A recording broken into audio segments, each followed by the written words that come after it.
So these two ladies just made the biggest mistake of their lives. Now, the dark-skinned lady is known as Abigail. She's a Ghanaian but resides in Dubai, while the light-skinned lady is called Celine. She's a Nigerian and resides in Nigeria. The two girls met while in school and they've been friends ever since. But not too long ago, Abigail returned from Dubai to visit her family, and in the process, she reconnected with Celine. Around the same time, Celine had been talking to a rich British Nigerian man named Andrew, whom she met on Facebook. And Andrew resides in Nigeria just like Celine. So when Andrew learned about Celine's friend Abigail, he invited Celine to come visit him at his place, and she should bring along Abigail while she's coming so they could all have fun together.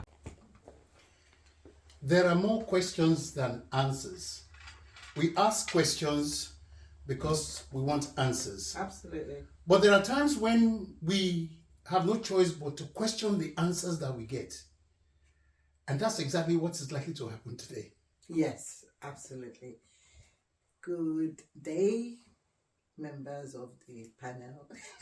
Of the international world. Hello, my name is Jerry Krenzel. My friends call me Mr. Magic, and this is Lady... My name is Titi Jacobs. My friends call me Lady TJ. Sorry about that. It was just bantering. Just one of those things, you know. What we call it, You see, we're really concerned about what's going on all over Africa, I would say, and what's trending right now. The question we want to ask, like Mr. Magic said, is why do we have so many hookups nowadays? You know what I mean by hookups? It's a refined name for prostitution. Well, you said to me before that prostitution has been... It's the oldest profession in the world. Why is it so prevalent rampant now, so prevalent? Why is it that people don't even have any inhibitions about it anymore? They just go ahead and do it. It is prevalent because, like I usually will say, some genius decided to put a phone and camera together. So the things that were being done in Ikoko, you know what I'm talking about. Things that were being done in the dark. Now, there are things we used to do in our days when we were young, and you tell anybody, they'll call you a liar. Yeah. But today, with the advent of the Gen Z and social media, you will see it and you know it's the truth. What I'm talking about is the fact that people don't have any inhibitions. Because people don't have morals anymore. There are no values. Is it the morals? Is it no values? Or is it the situation that they might be? Is it the state of poverty that people have found themselves? I hotly disagree with you if you're going to go in that direction, because we have agreed that prostitution is the oldest profession. Absolutely. Poverty has always been around. As long as you have human beings, you always have... And I don't think it's been this bad. It's always been bad. I don't think it's been this bad. No. It's always been bad. It is one thing for you to be poor and you have dignity. Yeah. You have pride. There is moral, right? And it's another thing for you, even those who are well off. If you don't have morals, you have no dignity, there's no decorum, and you will go out of your way to do things that are unbecoming, because when the shit hits the fan, you have no shame. Okay, I get you. But what I'm seeing is a different trend to what when I was growing up, when I was in uni. You understand? What I went through, because the kids in uni now, I call them kids because what they're doing, they're childish. What they're doing now is they don't even have any shame. They just do hookups. Be like, hey girl, I want you. And then they will go with the client. I was like, oh Gina, now you do hookups. Okay. I do South Africans or my Pakistan, I only do Nigerians. Whoa. So now we are getting a slave. Yeah. So I want to know who looks down on who. So it seems like there's a hierarchy. At the bottom, for me, according to what you're saying, is the prostitutes, right? And then comes the strippers. And then comes the slay queens. And then the sex workers are at the top of the food chain. They're scared to approach you because they know which one you can screenshot and post or sell the blog. I'm a blog. My short time is 3K. I charge 10K now. So I'm falling on new blowjob. So 30K, then I can just piss on your face. Yes. Damn. You are agreeing with me. It's that morality because, you see, in your days, right, we are I'm the Gen Z hearted. The youngest living old man. In your days, right, you are not thinking of just what is happening to you as at that point in time. You're thinking, like we say in Yoruba land, I'm from this home. Did they not see me with this? Then I'm going to get married. What is going to happen to me if my in-laws find out? Blah, blah, blah. But the kids don't think like that anymore. They can't think like that because, like I am saying to you, I don't think you're getting me. I'm saying to you, okay, there was a lady that came on and started screaming about we can't pay our school fees, it's too expensive, our parents can't afford it, even if you do hook up, because that's this morning. Where did they want us to see 200 plus for school fees? 25,000 naira to 200 plus for school fees. When they want to see that? Even if I'm doing hook up self, I don't understand why they cannot listen to us. We don't have such amounts. Most of us, our parents are not catering for us. We struggle life for ourselves. Did they want the board to drop out? I cannot do this. I don't want to do. The way she said it. Yeah. Even if you do hook up, you can't even make up the money. Why would a university and undergraduate think about hook up? That's what I'm saying. Why would she not think about maybe she can do something else? But why about hook up? This undergraduate you've just mentioned is a product of her environment. Exactly. She is growing up in an environment like I aforementioned, where there is no more morality, there is no more shame, there is no more virtue. Everybody goes out to do what they want to do, and this is prevalent. To survive. Let's not look at the outer world. We are Nigerians, so what happened out there, in as much as it does have direct or an indirect influence on Nigeria, let's look at it from the Nigerian angle per se. Or look at it from the African angle, because African and Nigerian leaders are not helping situation. Absolutely, we know that. But what I'm saying, okay, there's a story trending now at the moment about this crazy what's his name? Is it David? Is it Ashley? Andrew? Is it Andrew Ochekwo? Or Amaechi? This guy used to live here in the UK, and according to information gathered, he was wanted for sexual crimes. So he ran away from the UK. Hello, it's me, Andrew, from that dating site. I just thought I'd send you this little message to introduce myself, so you know it's me and I'm real. How has your day been? Has it been good? What have you been up to? What have you been doing? Anyway, send me back a video message of yourself if you have the confidence, if you have the courage. Send me a video message, not filtered. Just saying hello so I can hear how you sound and put a voice to your pictures and to your name.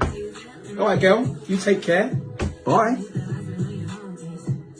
So he ran away from the UK back to Nigeria. Yes. And then he moved to Aba. And he left here because according to information of the police, they were looking for him because he sexually assaulted a lady. He now moved to Nigeria. He knows how porous Nigeria is.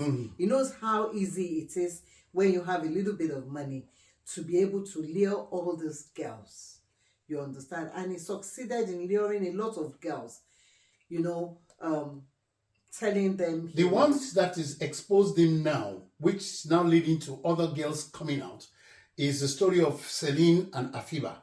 Yeah, Afibah is from Ghana. And so this guy hooked them up on social media, according to information, hooked them up and promised 1 million. But he said to Celine, make sure you come with your friend. So in essence, it goes without saying, if the story allegedly is true, that he gave them 1 million naira, and he asks Celine to bring the friend, it goes without saying they are going there for threesome. Yeah, he did say. Oh, he did? Yeah, that the three of them could be together. What I'm thinking in my head is, okay, someone has spoken to you on social media, says, I want you to come and have a nice time with me, but bring your friend along so the three of us can have a nice time. Of course, it's threesome, and you know that. And because of money. And the thing now goes, it shows that this is not new to these girls. To these girls. You understand? And my understanding is that one of them is married. Afibah is supposedly married. So, yeah, and she's married, so she left her husband and family back. I understand she was actually living in Dubai. I don't know. Then came back to Ghana, and then, like friends, they linked up again. So, but they must have been doing hookups for a while. Question I ask, and I still ask, is this. When you look at yourself, and you prize yourself, do you look like $1 million or ₦1 million? So when now somebody is now offering you that ₦1 million, you should ask yourself, am I really worth that 1 million? Because if somebody is pricing you out of your range, there's something fishy about it. And then, by the way, question I ask is, Celine lives in Lagos. Afibah lives in Ghana. This guy lives in Aba. Are you telling me that there are no girls in Aba? Of course, because of what he wanted to do, he needed to pick girls from nowhere. And the girls now could not think that, why would I leave Lagos to go all the way to Aba just because I want to meet a man I've met on social media? They do hookups a lot on social media. So now you don't see the reason why these girls are being used for rituals and some other nefarious things. It's because and I'm with this lovely girl called, what's your name? And we've had a bit of fun. We have had some good food, good conversation, and we're going down to the bar for some drinks. So we'll keep you posted. Bye. Because of all of this, they're not wise. They're desperate. They're desperate because of the situation of the country. They're desperate. They have to pay their bills. They have to look good. They have to buy wigs. They have to do all of those things. And so they're ready to do anything and everything. This desperation comes from, you are probably going to, cane me big time for this. So I'm looking forward to your comment as you subscribe and, you hit the notification. You're going to hit me for this, right? You see, they are desperate. But Nigeria is not the poorest country in Africa. Nigeria is not the poorest country in Africa, but we know how Nigeria is at the moment. People are struggling. People are suffering. There are people who are suffering who are not doing hookups. Very few of the girls now. I'm sorry to have to say. Where did you? It's not about statistics. Okay. Young girls, I think young girls between the ages of 18 or 17 to 14. Look at those ones that were taken to Ghana by that man. It took about 12 girls. 16 years. Stand up, let me see you. My brother, this 1, 2, 3, they are the same mother, the same father. 3 of you are from the same mother. The same father. The same father. Yes. Have you spoken to your parents? Where are your phones? This is our phone. You're taking all your phones. Yes. Who brought you to Ghana? His brother. The brother? The brother of this person. The brother of this one. Okay. So you are from Imo State. 16 years. The same mother, the same father. 14th October, 16 years. Jesus Christ. So you are still 15 plus. 15 plus. And you have been in Ghana. And what have they been doing to you? They take you out to see men. To see men. And they pay you. No, they don't pay me. Any money you work, they take you, we give them everything. 15 years. Everything. See our children in diaspora, 15 years. Out of their own wish. Children are supposed to be in school. These are the great future leaders of Nigeria in diaspora. 15 years. 3 children from one father, same mother from Imo State. 3 of them were actually from one family. Yeah. And even his own younger sister is amongst them. Crazy. That's crazy. And they were within the ranges of 13, 14, 15, 16. And he's using them for prostitution. Yeah. And this is just crazy. Something is just wrong. Everything is wrong. Everything is wrong about this. That's what I mean. Everything is wrong about this. How do we go about correcting this? I don't know. Look, we don't know how you guys are going to do it. We still keep going back to the government. We keep going back to the police. The police, in that case of Ocheka or Amaechi, whatever your name was, because the understanding is that he's been killed. I don't believe he's dead. Let me tell you why. The stories we're hearing, first they said, okay, he must have been taken out by members of his syndicates, because with the police shining their light on him, there's every possibility that they're going to rumble them. Yeah, that was the first story that came out. Right. The second story was that he was escaping from the police and he was shot. Yeah. Right, in a Mercedes Benz. There were holes in the Mercedes Benz, and the Mercedes Benz obviously looked like something that's been involved in an accident.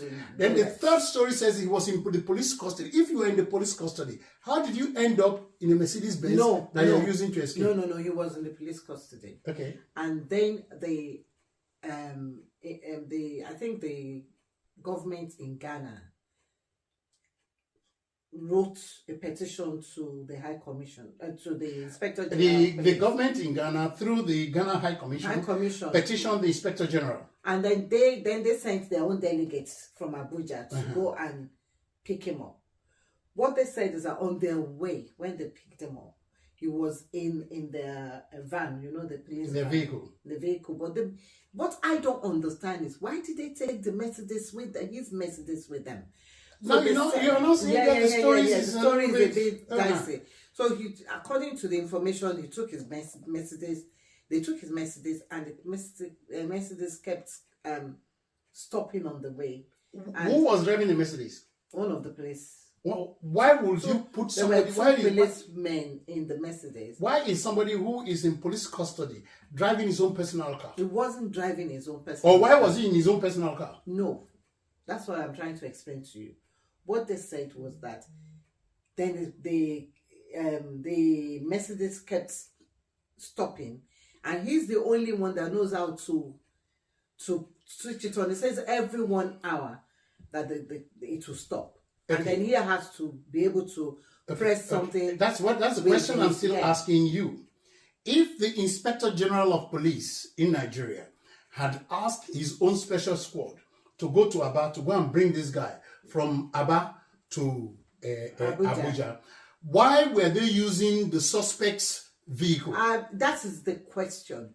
Why were they using his vehicle, and why did they allow him enough opportunity to get into his car to drive it off? Okay, so you see, now somebody is showing us a corpse allegedly said to be his. I have a notion that they picked somebody's cadaver, made it up, somebody who is a little bit plump, looks pretty close to him, and then did a video. I still believe the guy is alive. Yes, yeah, it's a conspiracy theory. But we don't. Until I put my 2 fingers on his neck and I see that there's no nerve, his heart is not beating, I would never believe that this guy is dead. But you know why? You know why there's this conspiracy theory? Is because they have left too many loopholes. So, like I said at the beginning of this program, right?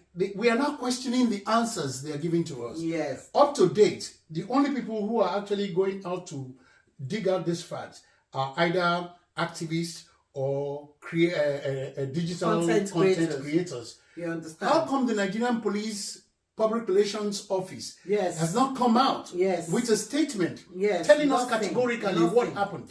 Yeah. Anyway, just shows to show you that, it's not about Amaechi. It's not about. It's about the hookup. The hookup girls. A hookup. What? Behave yourselves. Industry. It's becoming an industry. It's an institution. You understand? Be more vigilant. You understand? We know that the country is in a mess. We know that there's no money there. We know that you guys are struggling to survive. You understand? But use your head. Be sensible. If you are meeting somebody especially somebody you have met online for the first time, why are you not meeting the person in the public place? Why are you putting yourself at risk by going to the person's house? Well, I suppose because there were two of them, they might feel, okay, at least I'm not going by myself. But at the end of the day, they got there. They found out that the girl's possessions were in the guy's house. We know. There's no doubt that. So what happened to the girls? People, human beings also use them disappear into human trafficking or modern slavery or rituals. Or organ harvesting. They may have used them. We don't know where the girls are. You see, this is what pisses me up or pisses me off about the way we do our policing in Africa per se, right? If a dog goes missing here in this country, they will do everything possible to find the dog. No, so how come a human being will miss and not one? It has become something that happens every day. So it's become the norm. It's become the norm because we are too many. It's not 200 and something million people. So we should because I don't think the police are doing enough job. They're not doing enough work inside work. This is so investigation. Sad. This is so sad. And it's because come on, the police are really poorly paid in Nigeria. You see, they're really poorly paid. I am going to actually not. No. I don't subscribe to that. So they're not poorly paid. Wait. Hang on. Have you ever been into the police station? If you go and report something, they will ask you to go and buy pen. Go and do this. Go and do that. You don't even want to go to the police station to report anybody. Yeah, the question now is you say the police are poorly paid. I'm not disputing the fact that the police are poorly paid. But before you join the force, you know how much they are paying them and you went into it. But what else would you do? Where are the jobs in Nigeria? So we're going around now. We are now still come back to the government and government's inability to create a sane and thriving, enabling environment. Absolutely, it's about the government. So I don't have any issues with it. It's about the government, and we don't even want to go into because we've said so much about the government. And wait. You can't run away from the government because the government is a living, breathing thing that is that encompasses the borders of Nigeria, and we all live under the auspices of the government. So we will, as long as the government fails to do what they're supposed to do, rightfully their job and work or whatever, we will continue to criticize them. There's a Yoruba adage that says "Amuku eru ewo." So look at the head. Look at your president. I don't want to start putting anybody down. He was even falling today. He could not even today. He fell and he banged his head badly. He banged his head. And for somebody with that elderly age, when you fall, it takes its toll on your body. Yeah. And I saw the way he banged his head, and I said, God Almighty. I don't know what situation he's in right now. Yes, I mean, at the end of the day, I don't even know what to say about Nigeria. Honestly, that country is okay. Is let's sad. not talk about that Nigerian thing. Let's go to our children who are busy doing hookups. Hookups, yes. Time for you to take a step and look at yourself. Yes. I know it's hard. I know it's hard. I mean, nobody can tell me that it's not hard. Yeah. But still, there are other avenues through which you can make money. Yeah. Stop selling your bodies. And even if you're going to have to do it, please, like they say in the boxing ring, protect yourself. Protect yourself. At all times. Yes. Protect yourself because look at two girls. They just disappeared. They've just disappeared. Maybe there were other people in the house when they got in there. Possibly. And they kidnapped them. Or they took them and they did what they had to do with them. You understand? It's sad. Please stop meeting people on social media and following them. Social media is dangerous. And you see, the thing is that people come to social media and they paparazzi themselves. You think, these people have no problem. Yeah. But until you get close to them, you find out that some of them go out of their way. Look at that guy Ocheko posing with Bentley and things. Yeah. How much is it to rent a Bentley here in the UK? Once you rent a Bentley for the weekend, you take all kind of photographs, or even your friend or your neighbor might even have a Bentley. Yes. You go and take And photographs and things like that, and you post it. Does not mean you own a Bentley. Yeah, but what does it matter? Why can't you do your researches? Look, listen, if you meet somebody on social media, for instance, when this happened, on social media, there was so many information about this guy, yes. that would have told you this guy is dangerous. So when you meet somebody on social media, do your research. Why don't you do your research? Yeah. To see that whether this person is real or not. You do your research. At least you find something. You say they say if you lift enough stones, right, you'll find dirt on that. So lift as many stones as possible. You will find dirt. So once you find dirt, put your finger on that dirt and research that dirt. Absolutely. And then you will know whether to go ahead. Please don't forget to like, share, and subscribe to our channel. Hit the notification bell and make your comments. If you think, we've got it all wrong, this is an avenue for you to make your comments. Well, I don't think we got it wrong. No, I don't think so. Yeah. You take care of yourself, all right? Yeah. From TJ's World Entertainment.